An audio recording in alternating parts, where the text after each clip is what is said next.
नमस्कार, मैं मनभूषण कुमार आप सबों को मैं अपने YouTube चैनल पर स्वागत करता हूँ। आज मैं बड़ी हिम्मत करके यह वीडियो बनाने जा रहा हूँ। यह वीडियो बिहार के पर्यटन से संबंधित है। बिहार में पर्यटन की अपार संभावनाएं हैं। बिहार में जो बेरोजगारी है, अगर सिर्फ पर्यटन को विकसित कर दिया जाए तो संभावना यह बन रहा है कि बिहार भारत का उत्तम प्रदेश बन जाएगा।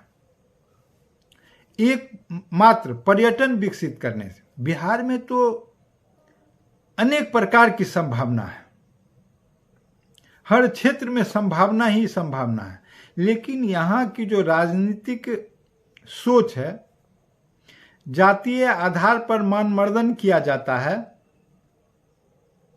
वह एक विचित्र सी बात है। और राजनीति में सिर्फ और सिर्फ दल बदल कर अपने पद पर बने रहने की जो ललक पैदा हो गया शीर्ष नेतृत्व में, वह बिहार के विकास में उत्तम रूप से बाधक है। बिहार का विकास हो या सब लोगों ने अपने अपने ढंग से किया है, लेकिन पर्यटन के क्षेत्र में अगर सिर्फ विकास कर दिया जाए, जितना अपार संभावना पर्यटन का है, चाहे वो शिक्षा के क्षेत्र में हो, नदी के क्षेत्र में हो, नदी के पर्यटन में हो, धार्मिक स्थल में हो, सांस्कृतिक स्थल में हो, राजनीतिक स्थल में हो, या स्वतंत्रता संग्राम से संबंधित हो, इसमें सभी धर्म के लिए संभावनाएं हैं। चाहे वह हिंदू हो, हिंदू धर्म में हो, इस्लाम हो, सिख हो, बौद्ध हो, जैन हो, बिहार संभावनाओं से परापटा हुआ है। लेकिन इसके लिए बिहार के नेतृत्व को या उनके पर्यटन विभाग को या यहाँ के मुख्यमंत्री को इस बात से सहमत होना पड़ेगा, संकल्पित होना पड़ेगा, दृढ़ निश्चय लेके बढ़ना पड़ेगा। मात्र हम एक चीज को अगर बढ़ा देते हैं, वह पर्यटन है, तो बिहार में किसी भी व्यक्ति को बिहार से बाहर जाने की कोई भी जरूरत नहीं है।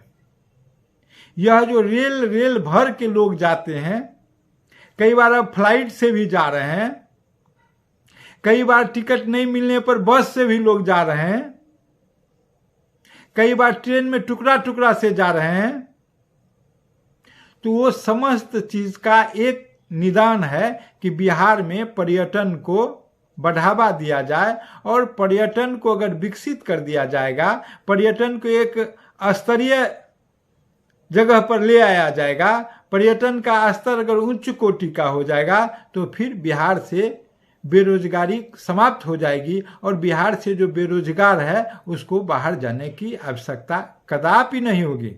यह सरकार को सोचना पड़ेगा, सोचना ही पड़ेगा।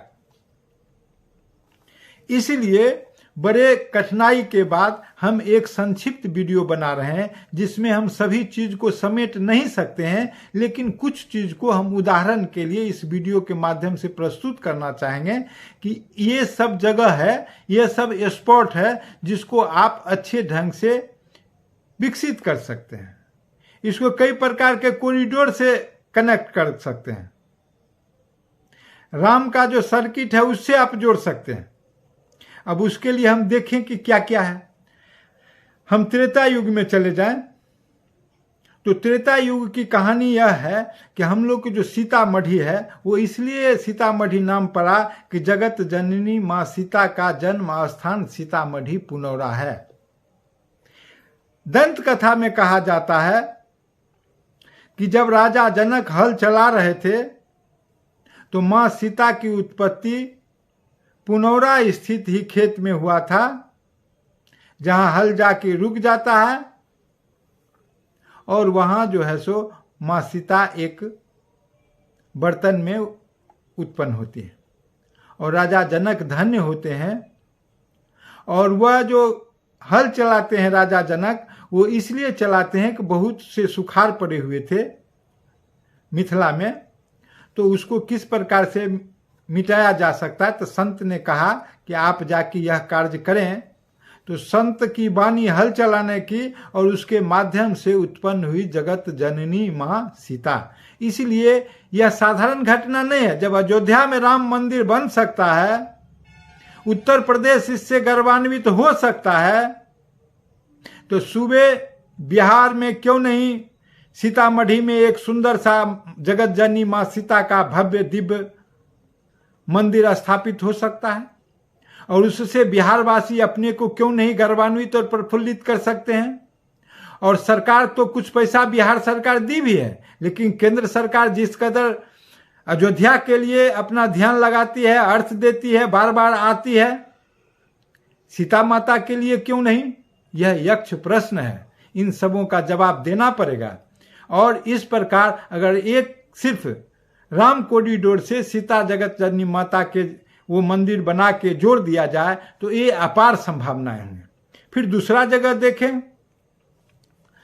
तो आप देखेंगे कि वाल्मीकि नगर में माता सीता को जब भगवान राम निर्वासित कर दिए थे, घर से निकाल दिए थे यूं कहें, तो वहीं महर्षि वाल्मीकि ने रामायण की रचना संस्कृत में की थी, और वहीं पर आके लव कुश ने अयोध्या के समस्त राजकुमारों को पराजित कर दिया था। वह बिहार की धरती है जहां अयोध्या के राजा, अवधपुरी के राजा बिहार में जन्म लेने वाले पुत्र से पराजित हो जाते हैं। वह वाल्मीकि की धरती है, वाल्मीकि नगर की धरती है। अभी बगहा के समीप है, बगहा अनुमंडल है। यह अभी पश्चिमी चंपारण जिला में अवस्थित है, नेपाल के सीमा से जुड़ा हुआ है।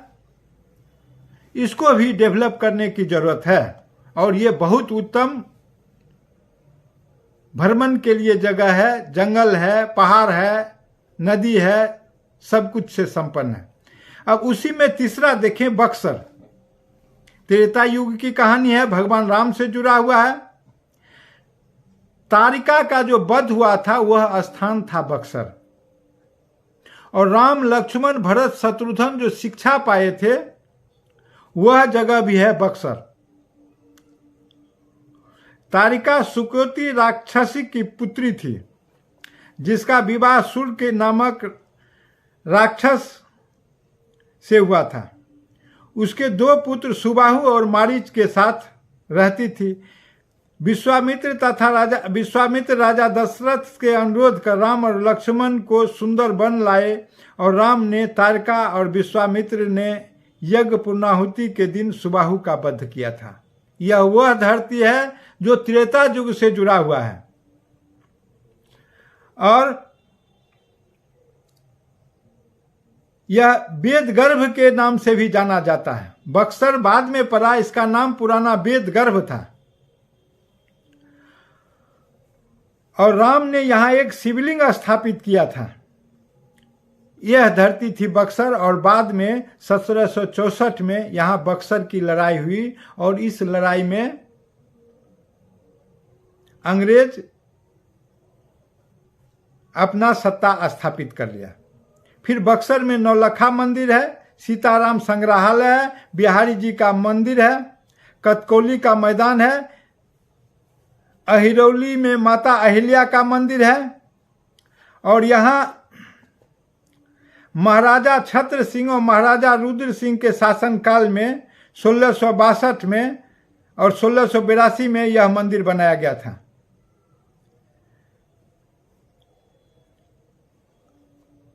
अब हम पटना के तरफ बढ़े तो पटना में जो सबसे महत्वपूर्ण है वो पटन देवी का मंदिर है। और फिर देखें, पटना में तख्त श्री पटना साहिब है, जिसमें हरमंदिर साहिब के नाम से जाना जाता है। दिसंबर 1966 सिखों के 10वें गुरु गोविंद सिंह की याद में यह मनाया जाता है। हिंदू पंचांग के अनुसार पौष मास शुक्ल पक्ष की 7वीं तिथि में उनका जन्म हुआ था। यह है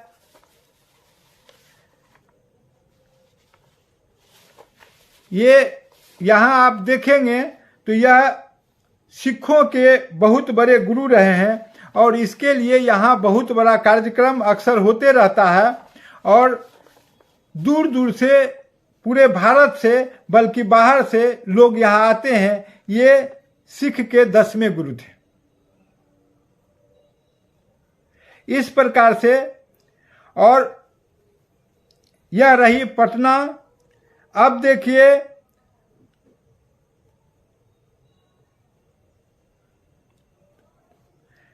अब देखिए भगवान गौतम बुद्ध का जो जन्म हुआ था वह कपिलवस्तु नेपाल में हुआ था। 563 ईसा पूर्व में हुआ था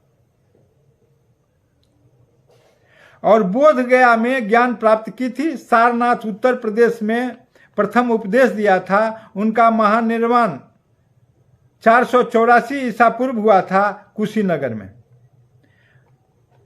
जो भारत में है। दुनिया में 2 अरब अर्थात 29% लोग बौद्ध धर्म के अनुयायी हैं, जिसमें चीन है, जापान है, वियतनाम है, थाईलैंड है, म्यांमार है, भूटान है, श्रीलंका है, कंबोडिया है, मंगोलिया है, लाओस है, सिंगापुर है, दक्षिण कोरिया है और उत्तर कोरिया है। ये सभी बौद्ध धर्म के अनुयायी हैं और इनको यहाँ आके बौद्धम शरणम गच्छामि होना पड़ता है।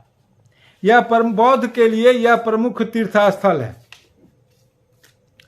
अब हम देखें कि बौद्ध धर्म हो गया। इसके बाद देखें कि बौद्ध के बाद जो है वो 24वें तीर्थंकर थे, जैन धर्म के अनुयायी भगवान महावीर। इनका जन्म वैशाली में हुआ था, 540 ईसा पूर्व हुआ है। ये वैशाली के निकट कुंडल ग्राम में हुआ है। ये ज्ञांत्रिक वंश के थे जो मगध शाही परिवार से जुड़े थे। इनके पिता सिद्धार्थ ज्ञांत्रिक क्षत्रिय वंश के मुखिया थे। उनके माता त्रिशला वैशाली की राजा चेतक की बहन थी। 30 वर्ष की आयु में अपना घर त्याग दिया और तपस्वी बन गए। 468 ईस्वी में 72 वर्ष की आयु में बिहार के पावापुरी में इनका देहावसान हो गया। और ये जो इनका कार्य क्षेत्र था वो था कौशल, मगध, मिथिला, चंपा आदि प्रदेशों में भ्रमण किया और यह अपना पहला उपदेश पावापुरी में दिया था। राजगीर, पाटलिपुत्रा और वैशाली महत्वपूर्ण है। चंपापुरी में जैन मंदिर है, जमुई में है, आरा में है, विक्रमशिला में है, कुंडलपुर और नालंदा और गुनाबा में है। इस प्रकार से ये दोनों धर्म, अभी हम 2 धर्म का चर्चा किया, एक तो जैन धर्म हो गए, दूसरा बौद्ध धर्म हो गया। दोनों भारत जो है वो कर्म स्थली रही है, 2 महापुरुषों की रही है, भगवान महावीर और गौतम बुद्ध के।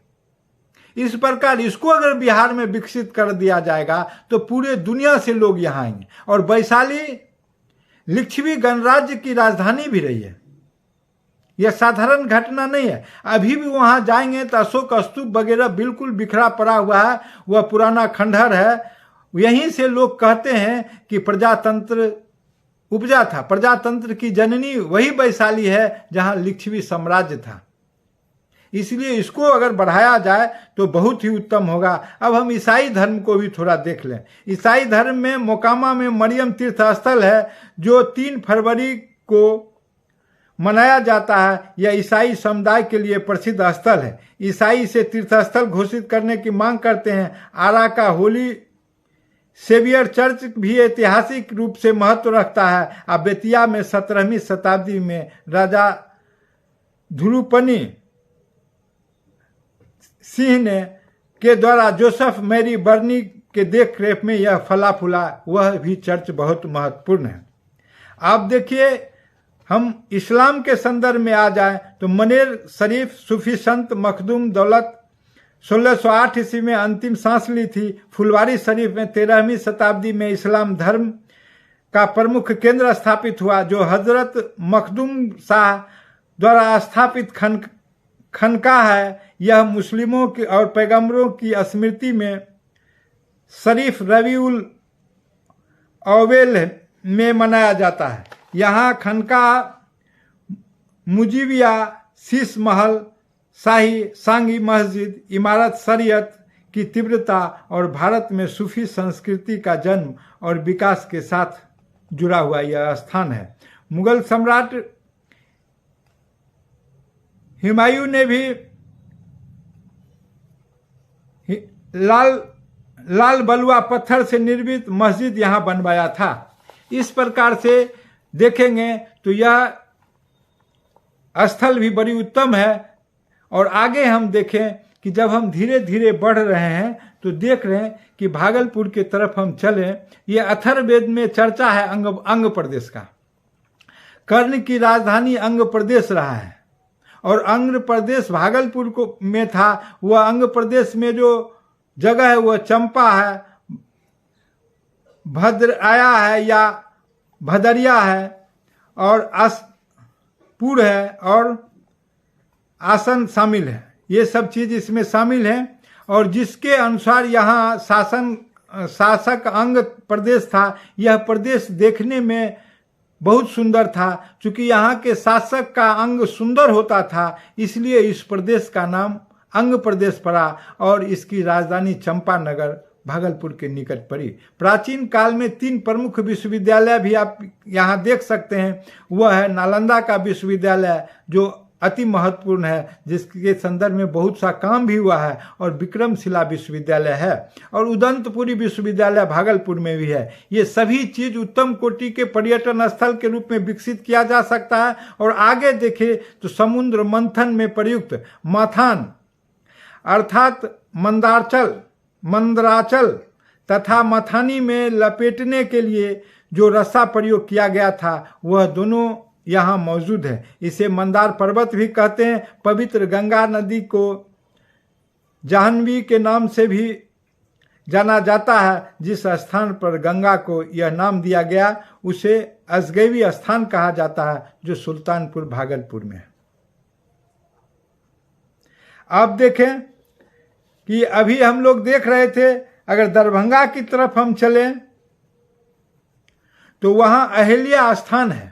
भगवान राम जब वहां से चले थे तो दरभंगा में अहिल्या स्थान है और गौतम ऋषि की पत्नी अहिल्या श्राप से जो पत्थर बन गई थी, जिसके साथ भगवान इंद्र ने दुष्कर्म किया था और गौतम ऋषि अपने पत्नी को श्राप दे दिए थे।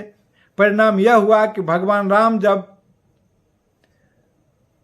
जनकपुर जाने के क्रम में वहां पहुंचे तो उनके चरण स्पर्श से, कथा कहा जाता है कि उनके चरण स्पर्श से वह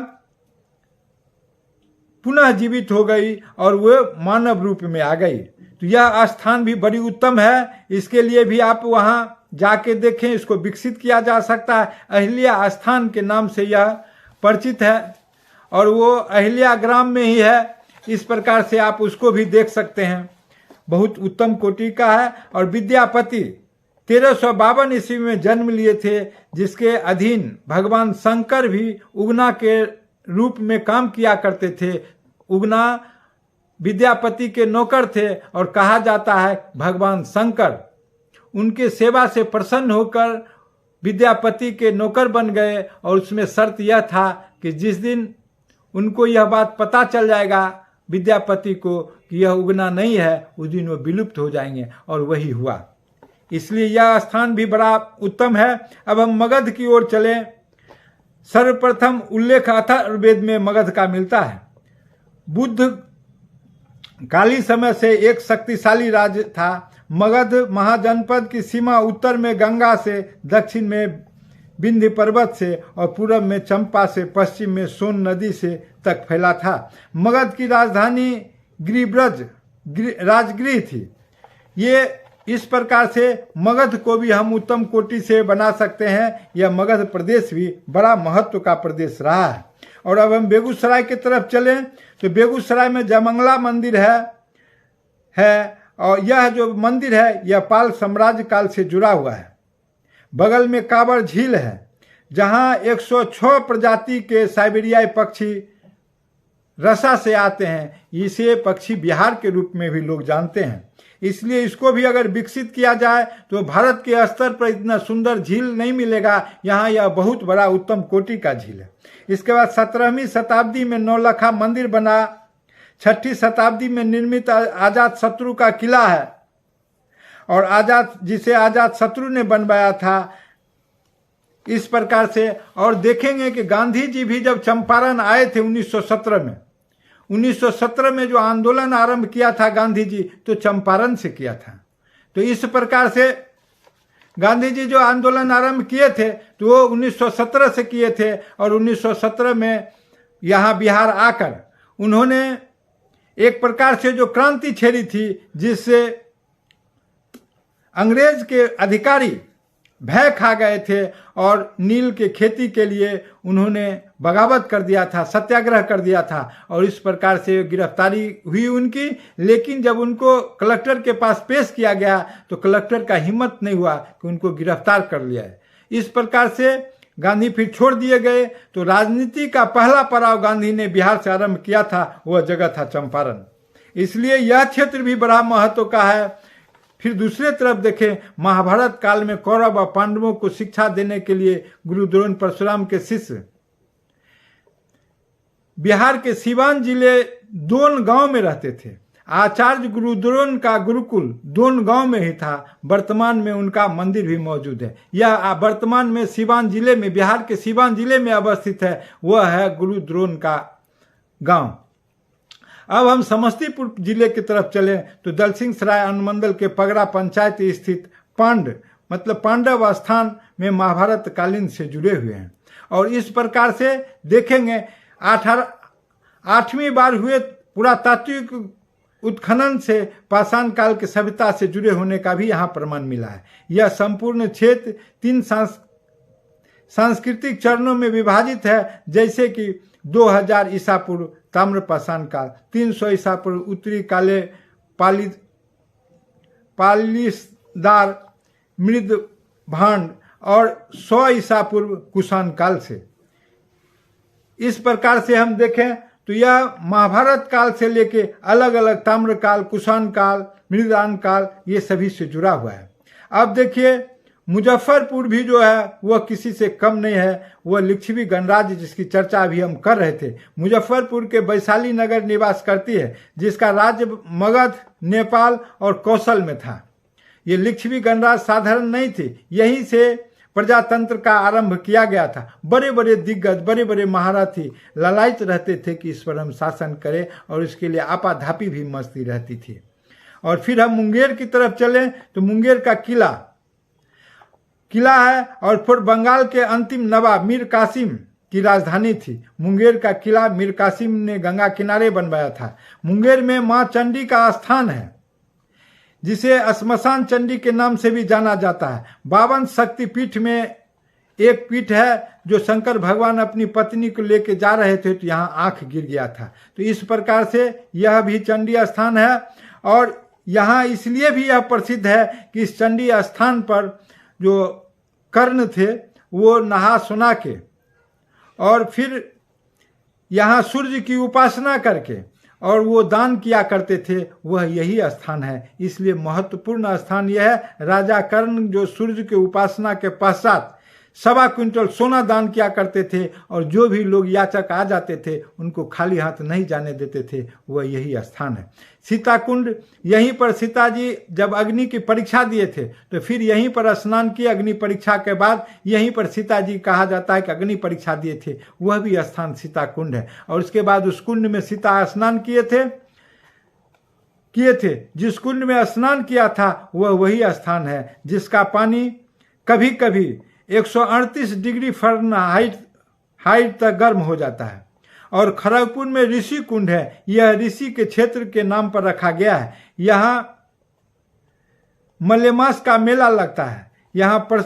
और मुंगेर में प्रसिद्ध योग विश्वविद्यालय है। जब ये रामदेव भगवान नहीं उत्पन्न हुए थे योग के क्षेत्र में, उससे पहले मुंगेर में प्रसिद्ध योग का आश्रम था। और आश्रम नहीं, योग आश्रम के अलावा वो योग का विश्वविद्यालय था। यहीं से योग के संदर्भ में समस्त भारत में शिक्षा दी जाती थी। और इसलिए यह मुंगेर का जो योग स्थल बड़ा पुराना प्राचीन है और सभी ढंग से संपन्न है। इसलिए इसका और भी विकसित होना चाहिए। जहां नरेंद्र मोदी योग को देश विदेश में ले जाना चाहते हैं, तो क्या बिहार में एक मुंगेर में जो पुराना योग का स्थल है, पुराना योग का कर्म स्थली है, पुराना योग करने वाले जो लोग हैं, यहाँ से पूरे जगह शिक्षित होकर लोग जाते थे। यहाँ विधिवत प्रमाण पत्र योग के लिए दिया जाता था, जिसके आधार पर अनेक जगह पर नियुक्ति होती थी। तो क्या इसको विकसित नहीं किया जा सकता है क्या?